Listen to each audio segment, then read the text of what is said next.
हाँ जी, अंकित coaching centre में आपका स्वागत है। तो देखिए, हम वर्ण विचार पढ़ रहे थे और वर्ण विचार के इसी क्रम को आगे बढ़ाते हुए हम आज व्यंजनों की चर्चा करेंगे। आपने पिछली कक्षाओं में स्वर और स्वरों से संबंधित जानकारियां प्राप्त की। आज हम बात करेंगे व्यंजन एवं व्यंजन के प्रकार। देखिए, तो बात आती है व्यंजन की। व्यंजन किसे कहते हैं? व्यंजन की क्या परिभाषा है? तो ऐसे वर्ण जिनका उच्चारण करते समय या जिनका उच्चारण करने में किसी दूसरे वर्ण की सहायता ली जाती है, एक बात याद रखनी है, या जिनका उच्चारण करते समय जो हवा है वह हमारे मुख के किसी न किसी अंग से स्पर्श करती है और घर्षण करती है या फिर घर्षण के साथ बाहर निकलती है, ऐसी ध्वनियों या ऐसे वर्णों को व्यंजन कहते हैं। आपको क्या याद रखना है? तो सबसे पहले बात व्यंजन की अगर परिभाषा की बात करें तो ऐसी ध्वनियां, क्योंकि वर्ण की मौखिक रूप ध्वनि कहलाता है और उसका लिखित रूप वर्ण कहलाता है। तो ऐसे वर्ण या ऐसी ध्वनियां जिनका उच्चारण करते समय मुख में अंदर घर्षण पैदा होता है तथा जिनके उच्चारण के लिए स्वरों की सहायता ली जाती है, उन वर्णों को हम व्यंजन वर्ण कहते हैं। अब बात करें हिंदी वर्णमाला में जो कुल व्यंजन है उनकी संख्या 33 मानी गई है। ये जो 33 व्यंजन है ये का से और ये माने गए हैं हा तक। देखिए, जब हम व्यंजन का उच्चारण करते हैं तो प्रत्येक व्यंजन के अंत में हम छोटे आ की ध्वनि बोलेंगे। का से लेकर हा तक के व्यंजन माने गए हैं और उनकी जो कुल संख्या है वह 33 मानी गई है। अब इन व्यंजनों को किस किस प्रकार से इनका विभाजन किया गया है, किस प्रकार इनका वर्गीकरण किया है, वो हम देखते हैं। तो व्यंजनों को मुख्य रूप से 3 भागों में बांटा गया है। 3 भाग कौन कौन से हैं? पहला जो भाग है वह कहलाता है स्पर्श व्यंजन। इन 33 व्यंजनों को 3 भागों में बांटा गया है। इसका पहला पार्ट कहलाएगा स्पर्श व्यंजन। स्पर्श का मतलब है जिन वर्णों के उच्चारण में हमारी जिह्वा मुख के किसी न किसी अंग को स्पर्श करेगी वो स्पर्श व्यंजन कहलाएंगे। स्पर्श व्यंजनों की बात करें, स्पर्श व्यंजनों में 5 वर्ग शामिल किए गए हैं और 5 वर्गों में कुल व्यंजनों की संख्या है 25। इनकी एक वर्ग में 5 वर्ण, उसी प्रकार 5 वर्णों में कुल मिलाकर 25 वर्ण होते हैं। ये कौन कौन से हैं? जैसे देखिए, का, खा, गा, घा, अड़ा, और ये मिलाकर ये कहलाएगा आपका का वर्ग। उसके बाद दूसरा वर्ग आएगा चा, छा, जा, झा, अड़ा। ये जो वर्ग है यह कहलाएगा आपका चा वर्ग। ये पहला वर्ग है, ये दूसरा वर्ग है। उसके बाद बात करें तीसरे वर्ग की, ये आएगा आपका टा, ठा, डा, ढा और अणा। यह कहलाएगा आपका टा वर्ग। तो हम वर्ग पढ़ रहे हैं, ध्यान आपको रखना है। व्यंजन 33 हैं। इन 33 का जो पहला भाग है वह कहलाएगा स्पर्श व्यंजन। स्पर्श व्यंजनों की कुल संख्या है 25 और कुल वर्ग है 5। पहला वर्ग है का वर्ग, का से लेकर अणा तक। दूसरा वर्ग है चा वर्ग, चा से लेकर अणा तक। और तीसरा वर्ग है टा वर्ग, टा से लेकर अणा तक। उसके बाद चौथा जो वर्ग है वह ता वर्ग, ता, था, दा, धा और ना। यह कहलाता है आपका ता वर्ग। उसके बाद 5वें नंबर के अंतम पा वर्ग, पा, फा, बा, भा और मा, और यह आपका कहलाएगा पा वर्ग। अब आपको एक बात याद रखनी है, अगर हम व्यंजनों को लिखेंगे, व्यंजन अपने आप में पूर्ण नहीं होते, उनको बोलने के लिए स्वरों की सहायता लेनी पड़ती है। अगर हम जैसे बा वर्ण का उच्चारण करेंगे, इस बा में ये आपका वर्ण है, इसमें जोड़ा जाएगा छोटा आ और इसको मिलाकर ये व्यंजन और स्वर के मेल से जब हम इसका उच्चारण कर सकते हैं, इसका उच्चारण नहीं कर सकते। क्योंकि व्यंजनों को स्वर के रहित नहीं बोला जा सकता, स्वर के रहित केवल उनको लिखा जा सकता है। तो उसके बाद बात करें, ये आपके हो गए स्पर्श व्यंजन। तो स्पर्श व्यंजनों की संख्या 25 है, इसमें कुल 5 वर्ग है। इसका जो दूसरा भाग है व्यंजनों का, वह कहलाता है अंतस्थ व्यंजन।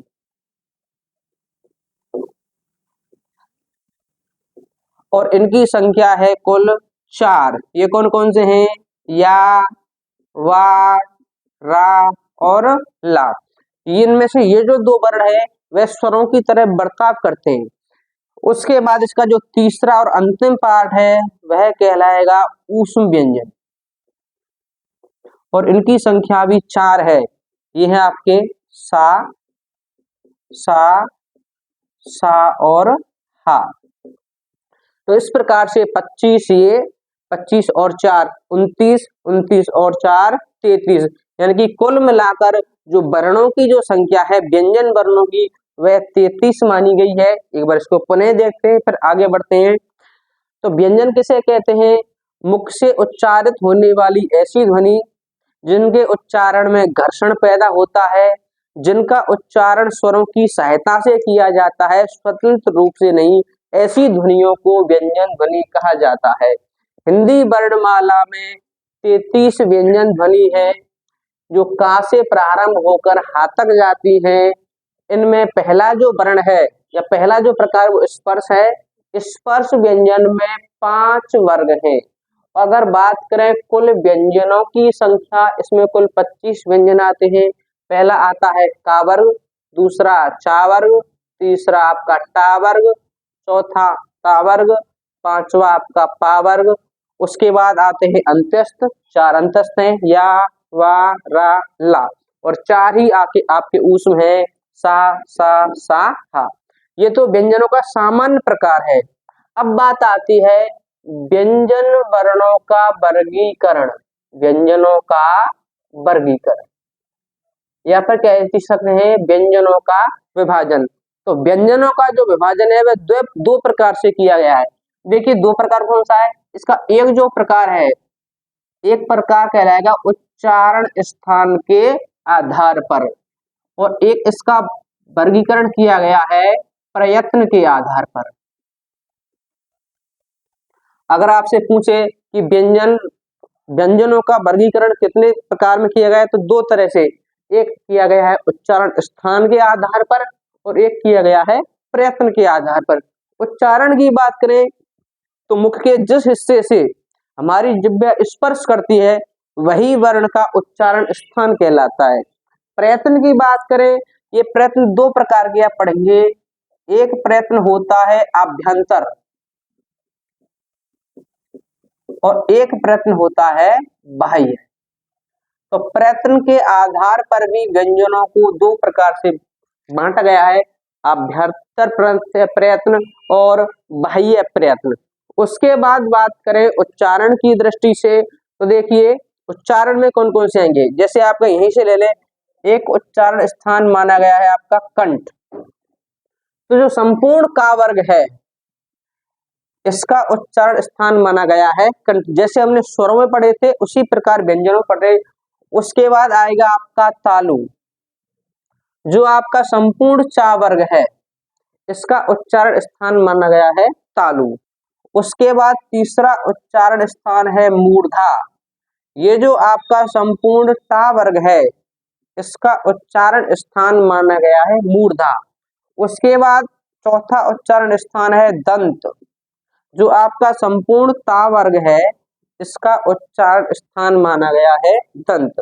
दंत के बाद आपका उच्चारण स्थान आता है ओष्ठ, और जो आपका सारा की सारा जो पा वर्ग है उसका उच्चारण माना गया है ओष्ठ। उसके बाद बात करें कुछ और वर्ण है, जैसे आप पढ़ेंगे एक वर्ण आप पढ़ेंगे दंतोष्ठ, यानी कि जिन वर्णों के उच्चारण में दांत और ओष्ठ दोनों की सहायता ली जाएगी वो कहलाएगा आपका वा। उसके बाद बात करें वा, या और वा। या और वा का उच्चारण स्थान दंतोष्ठ माना गया है, जबकि कुछ पुस्तकों में केवल वा के उच्चारण स्थान को दंतोष्ठ माना गया है और जो या वर्ण है उसका उच्चारण स्थान तालु माना गया है। उसी प्रकार जो रा है, रा का उच्चारण स्थान मूर्धा माना गया है। उसी प्रकार जो ला है, ला का उच्चारण स्थान दंत माना गया है। उसके बाद ये जो सा है, सा सा सा, इन तीनों के अलग अलग उच्चारण स्थान माने गए। उसके बाद बात करें हा की, तो हा का उच्चारण स्थान कंठ में ही शामिल किया गया है, जबकि हा को अलग से अलिजिह्वीय या काकल ध्वनि भी कहा जाता है। तो ये उनके उच्चारण स्थान होते हैं। अब बात आती है व्यंजनों के प्रयत्न के आधार पर जो वर्गीकरण किया गया है वो किया गया है आभ्यंतर और बाह्य। ये अनेक प्रकार के हैं, आपने पढ़े भी होंगे। तो देखो सबसे पहला जो इसका प्रयत्न है वह कहलाता है स्पर्शी। स्पर्शी का मतलब है जब हमारी जो जिह्वा है मुख के अंदर किसी न किसी अंग को स्पर्श करती है और स्पर्श करने में उसे कोई विशेष घर्षण का प्रयोग नहीं करना पड़ता, वे स्पर्शी कहलाती है। और इसके अंतर्गत आपका का वर्ग, केवल आपको चा वर्ग छोड़ना है। का वर्ग के बाद आपका टा वर्ग, टा वर्ग के बाद आपका ता वर्ग और ता के बाद आपका पा वर्ग। तो जो चार वर्ण है का वर्ग, टा वर्ग, ता और पा, इन चारों वर्णों को मिलाकर बनते हैं स्पर्शी व्यंजन। इसमें भी जो अंतिम जो अक्षर है, अंतिम का अर्थ इसमें अणा जो नासिक ध्वनियां हैं इनको अगर हम छोड़ दें, उसके बाद दूसरे जो वर्ण हैं वह कहलाएंगे स्पर्श संघर्षी, जिनके उच्चारण में जिह्वा को इनकी तुलना में ज्यादा संघर्ष पर करना पड़ता है। और स्पर्श संघर्षी में आएगा आपका चा वर्ग। आपको याद रखना है स्पर्शी और स्पर्श संघर्षी में केवल चा वर्ग का अंतर है। जबकि अगर प्रश्न आ जाए कि स्पर्श व्यंजन कुल कितने, तो संख्या मानी जाएगी 25। स्पर्शी में चा वर्ग है और स्पर्श संघर्षी में केवल एक वर्ग है चा। उसके बाद तीसरा जो इसका प्रकार है वह कहलाता है नासिक्य। तो किसी भी वर्ग का या प्रत्येक वर्ग का जो पंचम अक्षर है, पंचम का मतलब है इसमें का वर्ग का अणे खाली, चा वर्ग का अणे खाली, ता वर्ग का अणे खाली, ता वर्ग का नानल और पा वर्ग की मामसली। जो पंचम वर्ण है कौन सा वर्ण होगा, पंचम जो वर्ण है यानी कि वर्ग का पंचम वर्ण जिनके उच्चारण में मुख के साथ साथ नासिका का भी प्रयोग किया जाएगा वो कहलाएगा नासिक्य व्यंजन या नासिक्य वर्ण। उसके बाद आता है उच्छिप्त, चौथे नंबर पे। उच्छिप्त का मतलब है फेंकना। जिन वर्णों के उच्चारण में हवा मुख से एकदम फेंकी जाती है, जिन्हें ताड़न जात भी कहा जाता है। ये दो वर्ण हैं, एक है डा और एक है ढा, डा डलिया और ढाड़क्कन। उसके बाद पांचवें नंबर पे आएगी आपकी जो ध्वनि है वह कहलाएगी प्रकंपित। प्रकंपित का मतलब है एक तरह से कांपती हुई ध्वनि। प्रकंपित ध्वनि आपकी कहलाती है रा, रा रसी प्रकंपित ध्वनि कहलाती है। उसके बाद छठवें नंबर पे आपकी जो ध्वनि है वह कहलाती है पार्श्विक, अर्थात जिसके उच्चारण करते समय जो हवा है वह मुंह के पास से दोनों साइड से अगल बगल से निकल जाती है, वह ध्वनि कहलाती है पार्श्विक। और हिंदी भाषा में ला की ध्वनि को पार्श्विक ध्वनि माना गया है। उसके बाद एक ध्वनि आती है उसे कहा जाता है संघर्षहीन। संघर्षहीन, संघर्षहीन की बात करें तो आपकी जो या और वा की ध्वनि, या और वा, इन ध्वनियों को संघर्षहीन कहा जाता है। और आठवें नंबर पे आपके आएंगी संघर्षी। संघर्षी की बात करें तो आपकी सा, सा, सा और हा, इन ध्वनियों को संघर्षी ध्वनि कहा जाता है। तो ये मुख्य रूप से व्यंजनों के आभ्यंतर प्रयत्न है। उसके बाद हम बात करेंगे बाह्य प्रयत्नों की। तो देखो कौन कौन से बाह्य प्रयत्नों की बात करें तो ये चार प्रकार के। सबसे पहला जो प्रकार है वह होता है आपका श्वास के आधार पर। इसके केवल दो ही प्रकार है, इनको चार भागों में बांटा गया है। और दूसरा प्रकार है इसका नाद के आधार पर, अर्थात जिन वर्णों को बोलने में जिन वर्णों को बोलने में श्वास वायु का आधार लिया जाता है उन्हें कहा जाता है श्वास के आधार पर। और जिन वर्णों के उच्चारण में गूंज को, नाद को या घुस को शामिल किया जाता है उसे कहा जाएगा नाद के आधार पर। तो बाह्य प्रयत्न दो प्रकार के हैं, एक श्वास के आधार पर, एक नाद के आधार पर। श्वास के आधार पर ये दो प्रकार के हैं, एक होता है अल्प प्राण और एक होता है आपका महाप्राण। उसी प्रकार नाद के आधार पर भी दो प्रकार के, एक होता है घोष वर्ण जिसे हम सघोष भी कहते हैं और दूसरा होता है आपका अघोष वर्ण। तो इस प्रकार से इन व्यंजनों को निम्न भागों में बांटा गया है। देखिए इसको एक बार हम फिर से देखते हैं। हमने अब तक स्वर और स्वरों से संबंधित बातें पढ़ी हैं। आज की कक्षा में हम बात करेंगे व्यंजनों से संबंधित, मुख से निकलने वाली ऐसी ध्वनि जिसके बोलने में, जिसका उच्चारण करने में घर्षण पैदा होता है और जिनका उच्चारण स्वतंत्र रूप से नहीं होता, इनका उच्चारण स्वरों की सहायता से होता है, ऐसी ध्वनियों को व्यंजन ध्वनि कहा जाता है। व्यंजनों की कुल संख्या 33 है, जो हिंदी वर्णमाला में का से प्रारंभ होती हैं, हा पर समाप्त होती हैं। इन व्यंजनों को तीन भागों में बांटा गया है।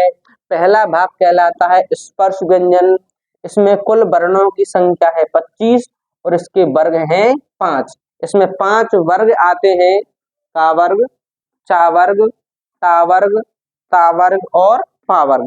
प्रत्येक वर्ग में 5-5 अक्षर हैं। व्यंजन का दूसरा प्रकार कहलाता है अंतस्थ व्यंजन, इनकी संख्या 4 है, या, वा, रा और ला। इसका जो तीसरा प्रकार है वह कहलाता है ऊष्म, इनकी संख्या भी 4 है, सा, सा और हा। ये तो व्यंजनों का सामान्य वर्गीकरण हो गया। उसके बाद हमने मुख्य वर्गीकरण की बात करें तो ये दो प्रकार के भागों में विभाजित है। एक होते हैं उच्चारण स्थान के आधार पर और एक होते हैं आपके प्रयत्न के आधार पर। उच्चारण स्थान के आधार पर कई प्रकार के, जैसे कंठ है जो कंठ से बोले जाते हैं, तालव्य जो तालु से बोले जाते हैं, मूर्धन्य जो मूर्धा से बोले जाते हैं, दंतय जिनके उच्चारण में दांतों की सहायता ली जाती है, ओष्ठ है जिनका उच्चारण ओष्ठों की सहायता से किया जाता है, और दंतोष्ठ जिनके उच्चारण में दांत और ओष्ठ दोनों सम्मिलित रहते हैं। उसके बाद आप एक पढ़ते हैं नासिक, जिनके उच्चारण में मुख के साथ साथ नासिका का भी प्रयोग होता है। ये जो है आपके उच्चारण स्थान के आधार पर है, ठीक है। उसके बाद बात की हमने प्रयत्न के आधार पर। प्रयत्न के आधार पर दो प्रकार के, आभ्यंतर और बाह्य। तो पहले हमने आभ्यंतर की बात की। आभ्यंतर का पहला प्रकार है स्पर्शी, इसमें 4 वर्ग आते हैं, का वर्ग, टा वर्ग, ता वर्ग और पा वर्ग। उसके बाद बात की स्पर्श संघर्षी, इसमें केवल आपका चा वर्ग आता है। उसके बाद बात आती है नासिक की, जिनका उच्चारण मुख के साथ साथ नासिका से होता है। तो प्रत्येक वर्ग का आपको याद रखना है, प्रत्येक वर्ग का जो पंचम वर्ण है उसका उच्चारण स्थान क्या माना गया है, नासिक, इसे नासिक भी कहा जाता है। उसके बाद उच्छिप्त ध्वनि, हिंदी वर्णमाला में डा और ढा को उच्छिप्त कहा गया है। उसके बाद है प्रकंपित, रा को प्रकंपित माना गया है। उसके बाद है पार्श्व ध्वनि, ला को पार्श्व ध्वनि कहा गया है। संघर्षहीन की बात करें तो या और वा को संघर्षहीन कहा गया है। जबकि संघर्षी की बात करें तो तीनों सा और हा को संघर्षी व्यंजन माना गया है। अगर बात आती है बाह्य प्रयत्न की, तो बाह्य प्रयत्न दो प्रकार के हैं, एक है श्वास वायु के आधार पर, एक है नाद के आधार पर। आपको याद रखना है, एक तो आपका है नाद के आधार पर, एक है श्वास के आधार पर। श्वास के आधार पर दो प्रकार के व्यंजन है, अल्प प्राण और महाप्राण। जिनके उच्चारण में कम प्राणवायु लगती है वह कहलाएंगे अल्प प्राण, अल्प माने थोड़ा। जिनके उच्चारण में वायु अधिक लगती है वह कहलाएंगे आपके महाप्राण। नाद की बात करें, जिनको बोलने में ज्यादा कंपन या ज्यादा नाद होती है वो कहलाएंगे घोष, और जिनके उच्चारण में कम नाद होती है वह कहलाएंगे अघोष। तो आगे की कक्षा में हम अल्प प्राण और महाप्राण से संबंधित बातों की चर्चा करेंगे। बहुत बहुत धन्यवाद।